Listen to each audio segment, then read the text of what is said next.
Hello viewers, my name is Bhavna Mathur, lecturer electronics from GWPC Ajmer। मैं आज आपको बताऊंगी कि 555 टाइमर सॉटूथ वेवफॉर्म जनरेटर की तरह कैसे वर्क करता है। यह EL307 linear integrated circuit and design subject का यूनिट नंबर 3.2.1 का पार्ट है। तो हम इस सर्किट की वर्किंग देखेंगे, वेवफॉर्म देखेंगे और इसका फंक्शनल डायग्राम का डिस्क्रिप्शन पढ़ेंगे।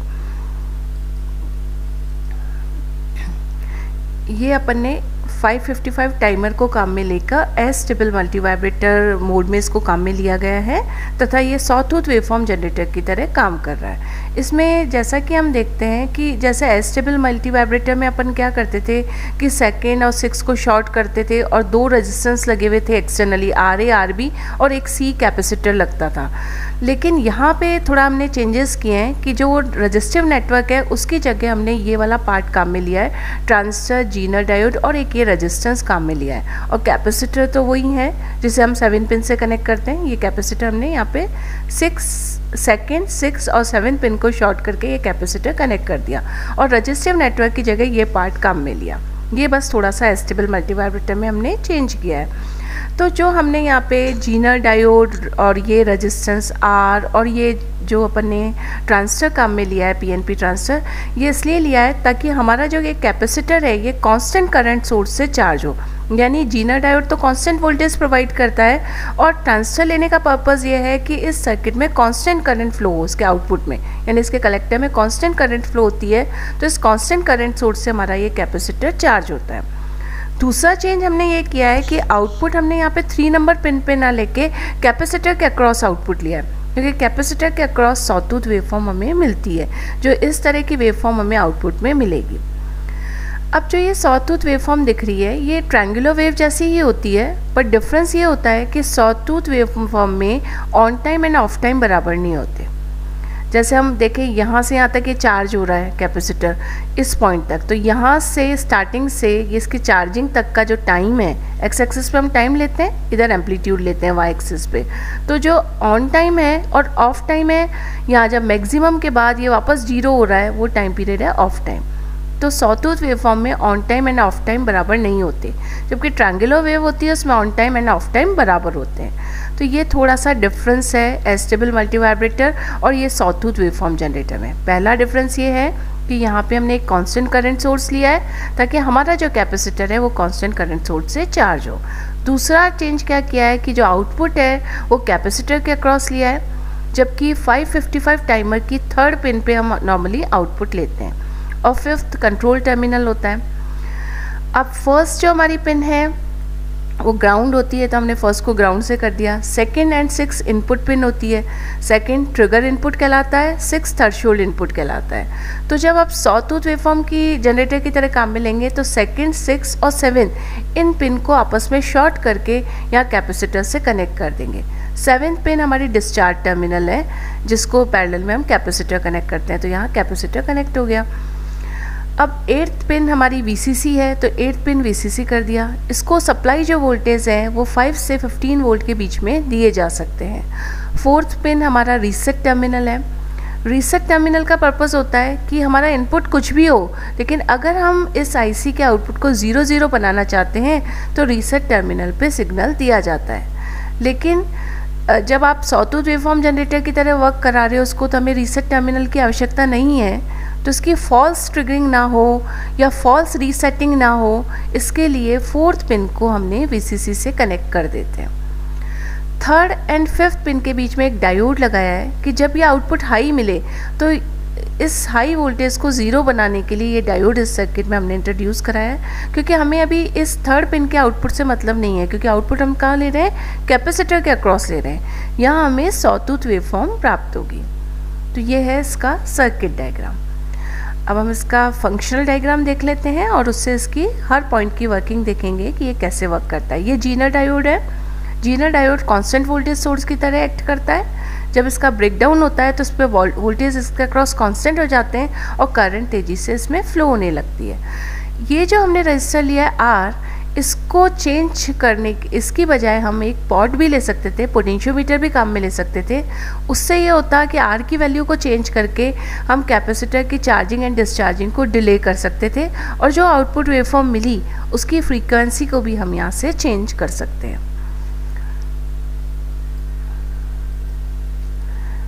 ये इसका फंक्शनल डायग्राम शो किया है। फंक्शनल डायग्राम वही एस्टेबल मोड जैसा ही है। ये दो कंपैरेटर हैं, यानी ओपीएम है, ये एसआर फ्लिप फ्लॉप है, ये जो रीसेट के लिए ट्रांजिस्टर काम में लेते हैं वो शो किया गया है। इस फोर्थ पिन को हम वीसीसी से कनेक्ट करते हैं, और क्यू आउटपुट डिस्चार्ज ट्रांजिस्टर के बेस से है। सेकेंड और 7 पिन और 6 पिन इनको शॉर्ट किया और इसको कैपेसिटर से कनेक्ट कर दिया।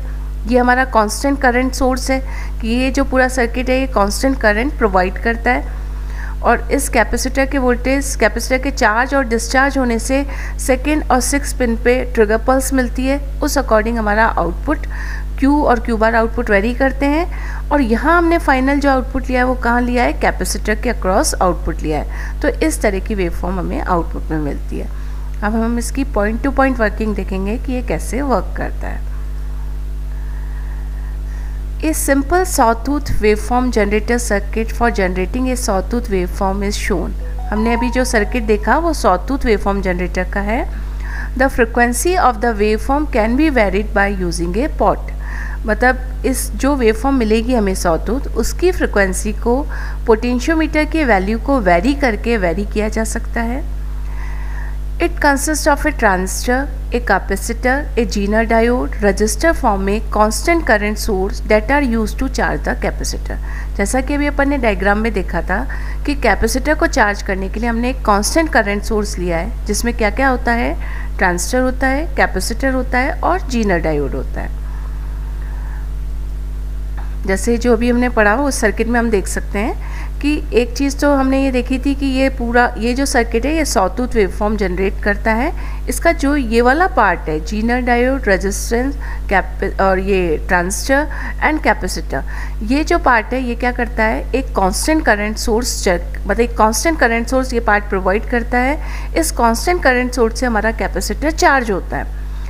और ये जो आर हमने लिया है इसकी जगह हम पॉट भी ले सकते थे। पॉट मीन्स पोटेंशियोमीटर, एक वेरिएबल रजिस्टर भी ले सकते थे, जिसकी वैल्यू को वेरी करके हम जो आउटपुट में सिग्नल मिल रहा है उसकी फ्रीक्वेंसी को वेरी कर सकते हैं। In this circuit, output is taken across capacitor and IC 555 is used in stable mode. जैसा कि अभी हमने डायग्राम में मैंने आपको बताया कि इस सर्किट में आउटपुट कहाँ लेते हैं हम, कैपेसिटर के अक्रॉस, और किस मोड में IC काम आ रही है, एस्टेबल मोड में। हमने देखा था एस्टेबल मोड और sawtooth वेवफॉर्म जनरेटर में बस डिफरेंस क्या किया, एक तो हमने रजिस्टिव नेटवर्क की जगह कांस्टेंट करंट सोर्स काम में लिया जिससे कैपेसिटर की चार्जिंग हो रही है। दूसरा हमने चेंजेस किए कि आउटपुट थर्ड नंबर पिन पे ना लेके आउटपुट कैपेसिटर के अक्रॉस इसमें लिए हैं। Initially we assume capacitor voltage is 0 and output at pin 3 is high, यानी V out is equals to 1। यहाँ हम ये मान रहे हैं कि इनिशियली कैपेसिटर पे वोल्टेज 0 है और हमारे आउटपुट जो पिन थर्ड पे मिलता है वो हाई है। इस केस में क्या होगा, capacitor start charging from constant current source. Capacitor की चार्जिंग शुरू हो जाएगी कांस्टेंट करंट सोर्स से। During charging when capacitor voltage increases about 2/3 of supply voltage, the 555 output goes low. 555 का आउटपुट जो हो जाएगा वो कम हो जाएगा।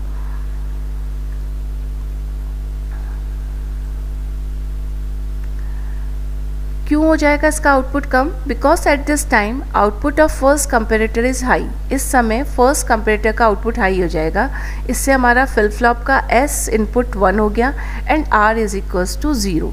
सो Q output of flip flop is high and V out is low. तो क्यू आउटपुट जो है फ्लिप फ्लॉप का वो हाई हो जाएगा और वी आउटपुट लो हो जाएगा।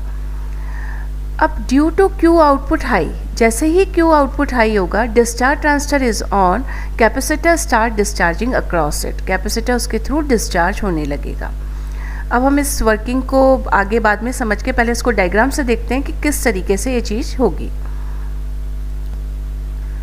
इसकी वर्किंग स्टार्ट करने के लिए हमने इनिशियली अज्यूम किया कि ये जो कैपेसिटर है इसके अक्रॉस इनिशियली वोल्टेज 0 है और जो हमारा वी आउट है ये हाई है, यहाँ मैंने लिखा है V out not taken here, यानी आउटपुट यहाँ नहीं ले रहे हम, आउटपुट कहाँ ले रहे हैं, इसके अंदर कैपेसिटर के अक्रॉस हम आउटपुट ले रहे हैं। तो जो थर्ड पिन है इसका इस पे आउटपुट जो मिल रहा है वो हाई मिल रहा है, और इनिशियली ये हमने माना है कि इस कैपेसिटर के अक्रॉस वोल्टेज 0 है। अब कैपेसिटर के अक्रॉस वोल्टेज 0 है और ये हाई है, तो ये Q वाला क्या होगा, ये 0 होगा, क्योंकि SR फ्लिप फ्लॉप में ये दोनों आउटपुट एक दूसरे के कॉम्प्लीमेंट होते हैं। तो जो Q बार 1 है, Q बार 1 है तभी V नॉट या V आउटपुट जो है हमारा हाई मिलेगा। तो ये 1 है तो Q आउटपुट है इसका वो 0 होगा। ये इस ट्रांजिस्टर के डिस्चार्ज ट्रांजिस्टर के बेस पे दिया, तो इस समय डिस्चार्ज ट्रांजिस्टर क्या रहेगा, ऑफ रहेगा। अब इस कांस्टेंट करंट सोर्स VCC के द्वारा इस कांस्टेंट करंट सोर्स से हमारे कैपेसिटर की चार्जिंग स्टार्ट होगी, और इसका अपर टर्मिनल पॉजिटिव होगा और लोअर टर्मिनल नेगेटिव होगा। कैपेसिटर धीरे धीरे चार्ज होने लगेगा। अब कैपेसिटर के अक्रॉस वोल्टेज बढ़े तो हमारा ग्राफ इस तरह का आया, यानी आउटपुट अभी क्या हो रहा है, इंक्रीज हो रहा है। और कैपेसिटर का ये प्रॉपर्टी होती है कि it opposes the voltage change, ये वोल्टेज चेंज को अपोज करता है। वोल्टेज इस पे धीरे धीरे राइज होते हैं, तो हमने कहा इस पे वोल्टेज एक्सपोनेंशियली राइज होते हैं, तो ये एक्सपोनेंशियली राइज इस पे वोल्टेज शो किए गए हैं। अब कैपेसिटर धीरे धीरे चार्ज हुआ और कैपेसिटर के वोल्टेज 2/3 VCC तक थोड़ा ही एक्सीड करते हैं, तो इस 6 पिन पे वोल्टेज 5 से ज़्यादा हो जाएंगे। जैसे हमने अभी डिफरेंट टाइप के मल्टी वाइब्रेटर्स पढ़े, तो हमने देखा था कि इसके अंदर ये एक इंटरनल रजिस्टर्स होते हैं R, तीनों की वैल्यू इक्वल होती है, और तीनों की वैल्यू इक्वल होती है, ये वोल्टेज डिवाइडर फॉर्म करते हैं। तो यहाँ पे देखा कि इनको वोल्टेज कितना दे रहे हैं, VCC दे रहे हैं, तो हर रजिस्टर R पे वोल्टेज VCC/3 हो जाते हैं, यानी इस पे भी VCC/3 होता है, इस पे भी VCC/3 और इस पे भी VCC/3। तो ग्राउंड के रेस्पेक्ट में इस टर्मिनल का कंपेरेटर सेकंड के नॉन इन्वर्टिंग टर्मिनल का रेफरेंस वोल्टेज हो गया VCC/3। और अगर इस 5th जो टर्मिनल है इससे ग्राउंड के रेस्पेक्ट में वोल्टेज देखें तो VCC/3 इसके और VCC/3 इसके, तो टोटल वोल्टेज यहाँ हो गए 2/3 VCC, यानी जो 5th पिन का रेफरेंस वोल्टेज है वो 2/3 VCC होता है, और यहाँ पर का रेफरेंस वोल्टेज VCC/3 होता है। तो अब मैं आपको कह रही हूँ कि हमारा जो कैपेसिटर चार्ज होता गया, तो कैपेसिटर को किससे कनेक्ट है, 6 पिन से भी है, सेकंड से भी है और 7 पे भी है। तो इसका रेफरेंस जब 2/3 VCC से है, इससे थोड़े भी वोल्टेज 6 पिन पे हाई जाते हैं तो इस कंपैरेटर का आउटपुट हाई हो जाता है, क्योंकि हमने देखा था कि कंपैरेटर के नॉन इन्वर्टिंग टर्मिनल पे वोल्टेज इन्वर्टिंग से जब एक्सीड करते हैं तो उस कंपैरेटर का आउटपुट हाई हो जाता है। तो 6 पिन पे वोल्टेज जब 2/3 VCC से थोड़ा ही एक्सीड करेंगे तो इसका आउटपुट हाई हो गया। ये हाई हो गया तो इसने S को 1 बना दिया, लेकिन इस वाले का रेफरेंस वोल्टेज कितना है, इसका रेफरेंस है VCC/3, और सेकंड पिन इसमें किससे कनेक्टेड है, इन्वर्टिंग से। तो सेकंड पिन के वोल्टेज जब VCC/3 से कम जाएंगे तो इसका आउटपुट हाई होगा। तो अभी ऐसा नहीं हो रहा है, इसके कैपेसिटर के वोल्टेज तो 2/3 VCC से एक्सीड कर गए, तो S1 हो जाएगा हमारा और R की वैल्यू 0 रहेगी। जैसे ही S की वैल्यू 1 हुई और R 0 हुआ तो हमको पता है Q जो है SR फ्लिप फ्लॉप का जो Q आउटपुट है ये 1 हो जाएगा और Q बार क्या हो गया, 0 हो गया। यानी V आउटपुट जो पहले हाई मानना था, हमने अज्यूम किया था, तो हाई से क्या हो गया, लो हो गया। लेकिन Q की वैल्यू 1 होते ही हमारा ये जो ट्रांजिस्टर है, डिस्चार्ज ट्रांजिस्टर, ये ऑन हो गया, यानी इस पर यहाँ हाई मिले इसके इनपुट पे, ये ऑन हो गया। ऑन होने पे ये शॉर्ट सर्किट की तरह बिहेव करता है, तो हमारा कैपेसिटर इससे कनेक्टेड है। कैपेसिटर इसके थ्रू देखो सेकंड, 6 और 7 पिन को शॉर्ट किया और ये किससे कनेक्ट कर दिया, कैपेसिटर से। तो अब कैपेसिटर को एक डिस्चार्ज पाथ मिल जाएगा, करंट फ्लो होगी नेगेटिव से पॉजिटिव की थ्रू, और 7 पिन के होते हुए इस शॉर्ट सर्किट ट्रांजिस्टर के थ्रू ये डिस्चार्ज हो जाएगा। तो कैपेसिटर इसके थ्रू डिस्चार्ज होने लगेगा। अब कैपेसिटर डिस्चार्ज हुआ तो वो वेवफॉर्म ये शो किए, यानी कैपेसिटर पे वोल्टेज जैसे ही 2/3 VCC तक पहुँचे, S1 होने से Q1 हो गया और ये ट्रांजिस्टर ऑन हो गया, और अब कैपेसिटर की डिस्चार्जिंग शुरू होगी। तो डिस्चार्जिंग के लिए ये शो किया है, डिस्चार्ज इस पाथ के थ्रू होता है। अब कैपेसिटर डिस्चार्ज होता गया और कैपेसिटर के वोल्टेज जैसे ही VCC/3 से कम जाते हैं तो जो सेकेंड पिन है कंपैरेटर सेकेंड की, उस पर ट्रिगर पल्स मिल जाती है, क्योंकि इसका रेफरेंस वोल्टेज है VCC/3 जो किस पे कनेक्ट है, नॉन इन्वर्टिंग टर्मिनल से। और इन्वर्टिंग पे जैसे ही वोल्टेज VCC/3 से ब्लो जाते हैं, इसका आउटपुट हाई हो जाता है कंपैरेटर सेकेंड का। इसका आउटपुट हाई होते ही R1 हो गया। अब कैपेसिटर के वोल्टेज कम हो गए तो ये वाला तो इस पे तो वोल्टेज क्या मिलेंगे, ज़ीरो मिलेंगे, क्योंकि इसके नॉन इन्वर्टिंग पे वोल्टेज कम हो रहे हैं इन्वर्टिंग की तुलना में। तो एस की तो ज़ीरो हो गई वैल्यू और आर 1 हो गया। एस 0 और आर 1 होते ही हमारा आउटपुट चेंज हो जाएगा, क्यू भी 0 हो जाएगा और क्यू बार क्या हो गया, 1 हो गया, यानी ये लो से क्या हो गया, हाई हो गया। और क्यू के 0 होते ही हमारा जो ये ट्रांजिस्टर है ये ऑफ हो गया, और ट्रांजिस्टर के ऑफ होने पे इसकी इम्पीडेंस हाई हो गई, ये ओपन सर्किट की तरह बिहेव करने लगता है। तो अब कैपेसिटर की डिस्चार्जिंग स्टॉप हो जाएगी, कैपेसिटर वापस वीसीसी के थ्रू और इस कांस्टेंट करंट के थ्रू चार्ज होने लगेगा। अब कैपेसिटर जो डिस्चार्ज हुआ वो VCC/3 तक ही डिस्चार्ज होता है, क्योंकि VCC/3 जाते ही वोल्टेज ये R1 हो जाता है और ये Q ऑफ हो जाता है। तो अब क्या हुआ, हमारा VCC/3 से तक इस डिस्चार्ज हुआ, वापस से ये साइकिल रिपीट होता है, ये चार्ज होता गया, वोल्टेज 2/3 VCC से एक्सीड करे, S1 हो गया, R0 हो गया, S1 होने से Q हमारा 1 हो गया और Q बार 0 हो गया। Q1 होते ही ये ट्रांजिस्टर ऑन हो गया, ऑन होने पे शॉर्ट सर्किट की तरह बिहेव किया, कैपेसिटर की वापस डिस्चार्जिंग होगी। यानी हम देख रहे हैं कि कैपेसिटर VCC/3 से 2/3 VCC के बीच इसके वोल्टेज वेरी कर रहे हैं, इनके बीच में ये स्विच कर रहा है। एक्स एक्सिस पे हमने टाइम ले लिया और वाई एक्सिस पे हमने एम्पलीट्यूड ले लिया। तो इसका एम्पलीट्यूड किस बीच में वेरी कर रहा है, सॉटूथ का VCC/3 से 2/3 VCC। और कैपेसिटर की चार्जिंग और डिस्चार्जिंग एक्सपोनेंशियली होती है, तो ये धीरे धीरे चार्ज हुआ और धीरे धीरे डिस्चार्ज हुआ। तो इस तरह की वेवफॉर्म हमें आउटपुट में मिलती है। तो ये वेवफॉर्म है सॉटूथ वेवफॉर्म, इसलिए ये कहलाता है सॉटूथ वेवफॉर्म जनरेटर। तो ये हमारे सॉटूथ वेवफॉर्म जनरेटर की वर्किंग है। अब मैं कुछ पॉइंट्स और इसके क्लियर कर देती हूँ आपको। अब जैसा कि यहाँ तक हम इसकी पूरी वर्किंग हम पूरी देख चुके हैं, मैं इसका पॉइंट और क्लियर कर देती हूँ। During discharging the 555 output goes high if the voltage across C decreases below 1/3 supply voltage. यानी हम कह रहे हैं कि जब कैपेसिटर डिस्चार्ज हो रहा है तो वापस से 555 का आउटपुट हाई हो जाता है। क्यों? क्योंकि C के अक्रॉस वोल्टेज डिक्रीज होते हैं 1/3 VCC। 1/3 ऑफ सप्लाई वोल्टेज का मतलब है अगर सप्लाई वोल्टेज की VCC वैल्यू है तो 1/3 VCC तक जब डिस्चार्ज होते हैं तो हमारा 555 का आउटपुट हाई हो जाता है। क्यों होता है हाई, इसका मैंने अभी आपको कारण बताया। In this case OP-Amp second output is high and S is equal to 0 and R is equal to 1. Due to this, flip-flop Q output is low and V output of 555 timer is high. यानी जब voltage capacitor के 1/3 VCC से below जाते हैं तो OP-Amp second का output high हो जाता है। इसका क्या मतलब है, S की वैल्यू तो 0 हो गई और R की वैल्यू 1 हो गई। तो SR फ्लिप फ्लॉप में जब S 0 है R 1 है तो इसका Q आउटपुट क्या हो जाता है, 0 हो जाता है और Q बार आउटपुट 1 हो जाता है। तो मैंने यही बताया है कि Q आउटपुट तो लो हो गया और V आउटपुट ऑफ 555 टाइमर क्या हो जाएगा, हाई हो जाएगा। Eight this time discharge transistor is of, now capacitor start charging and cycle repeats. अब जैसे ही हमने देखा कि Q की वैल्यू तो SR फ्लिप फ्लॉप के Q की वैल्यू तो 0 हो गई और Q बार की वैल्यू 1 हो गई, इससे हमारा 555 का आउटपुट हाई हो गया। लेकिन Q की वैल्यू 0 होते ही हमारा डिस्चार्ज ट्रांजिस्टर ऑफ हो गया। डिस्चार्ज ट्रांजिस्टर ऑफ होने पे हाई इंपीडेंस स्टेट में आ जाता है। तो अब कैपेसिटर की क्या शुरू हो जाती है, चार्जिंग हो जाती है।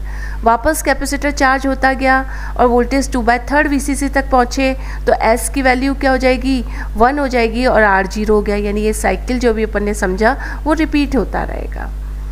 Hence the capacitor charges and discharges between 2/3 and 1/3 of supply voltage. तो हमने देखा कि कैपेसिटर चार्ज और डिस्चार्ज होता रहता है किस किस बीच में, 2/3 VCC से लेकर 1/3 VCC के बीच में। हमने लिखा है यहाँ पे 2/3 and 1/3 ऑफ सप्लाई वोल्टेज, और सप्लाई की वोल्टेज की वैल्यू अगर VCC है तो हमने कहा किस बीच में स्विच करता है कैपेसिटर के वोल्टेज, 2/3 VCC तक चार्ज होते हैं पहले, फिर 1/3 VCC तक डिस्चार्ज होते हैं। तो इसका मीनिंग हो गया the capacitor will be switched between 2/3 VCC and 1/3 VCC resulting in a sawtooth waveform across the capacitor. तो कैपेसिटर की इस तरह से चार्जिंग और डिस्चार्जिंग होने से हमें क्या मिल रहा है, sawtooth waveform मिल रही है। The diode D between pin 3 and 5 makes the output voltage to 0. 3 और 5 के बीच में जो डायोड लगाया है वो क्या करता है, आउटपुट वोल्टेज को 0 बनाता है डिस्चार्जिंग फेज में। जब डिस्चार्ज होता है कैपेसिटर उस समय हमारा आउटपुट जो हाई मिलता है हमें, थर्ड पिन पे जो आउटपुट हाई मिलता है उसको ये 0 बनाता है डिस्चार्जिंग के समय। ये पर्पस है डायोड का। अभी हम इस डायोड की बात कर रहे हैं जो 3rd and 5 के बीच में कनेक्टेड है। इसका पर्पस है कि आउटपुट जो है उसको लो बनाना at the time of discharging. हालांकि फंक्शनल डायग्राम में मैंने ये शो नहीं किया है डायोड, क्योंकि उस फंक्शनल डायग्राम में बहुत लंबा हो जाएगा, लेकिन इससे देख सकते हो आप पिन आउट डायग्राम से कि इसमें 3rd and 5th के बीच में एक डायोड कनेक्ट कर देते हैं। और इस फंक्शनल डायग्राम में भी जैसे हमारी 3rd नंबर पिन यहाँ है और 5th नंबर यहाँ है, इनके बीच में इतना क्रॉस करके हम चाहें तो डायोड यहाँ पे कनेक्ट कर सकते हैं। तो डायोड का पर्पस है जब ये हाई आउटपुट मिल रहा हो इसको 0 बनाना। तो आज हमने देखा कि सॉटूथ वेवफॉर्म जनरेटर कैसे वर्क करता है, उसका पिन आउट डायग्राम से और फंक्शनल डायग्राम से इसकी वर्किंग को समझा और देखा कि सॉटूथ वेवफॉर्म हमें कैसी प्राप्त होती है। Thank you.